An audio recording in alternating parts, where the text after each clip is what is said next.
आताची सर्वात मोठी बातमी, राज ठाकरे यांनी भाजपला सुनावले. ठाकरेंचे खासदार शिंदेकडेच का गेले? राज ठाकरेंनी अमित शहावर केलं टीकास्त्र. नेमकं काय घडलं? अमित शहा यांचं नाव घेऊन केलेला गंभीर आरोप आणि राज ठाकरेंच्या वक्तव्याने राजकीय वर्तुळात एकच खळबळ उडाली आहे. मनसे अध्यक्ष राज ठाकरे यांनी महाराष्ट्राच्या फोडाफोडीच्या राजकारणावरून जोरदार टीका केली आहे. मनसे अध्यक्षांनी अमित शहा यांच्या नावाचा उल्लेख करत खळबळजनक दावा केला आहे. ठाकरेंचे खासदार भाजपऐवजी शिंदेकडेच का गेले? अमित शहा हे 2029 ची स्वतःची तयारी करत असल्याचा दावा राज ठाकरेंनी केला. राज ठाकरेंच्या दाव्याने राजकीय वर्तुळात चर्चांना उधाण आलं आहे. मुंबईतील मनसे मेळाव्यात त्यांनी मोठा दावा केला.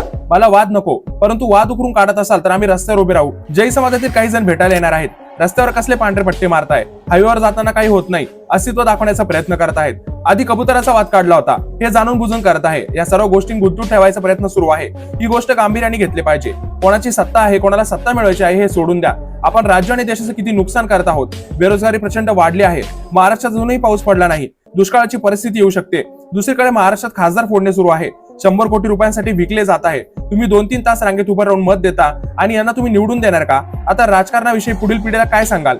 देशात आत्महत्येचं प्रमाण किती वाढलंय? प्रत्येक राज्यात आत्महत्या होत आहे. शेतकरी आत्महत्या करत आहेत. नीट पेपर फुटीमुळे विद्यार्थ्यांनी आत्महत्या केला आहे, असं म्हणत राज ठाकरे यांनी भाजपवर टीकास्त्र टाकलं आहे. याबद्दल तुमचे मत आम्हाला कळून नक्की सांगा. आगामी काळामध्ये राज ठाकरे आणि उद्धव ठाकरे परत एकदा एकत्र येणार का? याबद्दल तुमचे मत आम्हाला कळून नक्की सांगा. आणि अशाच व्हिडिओज बघण्यासाठी आपल्या चॅनलला सबस्क्राईब करायला विसरू नका.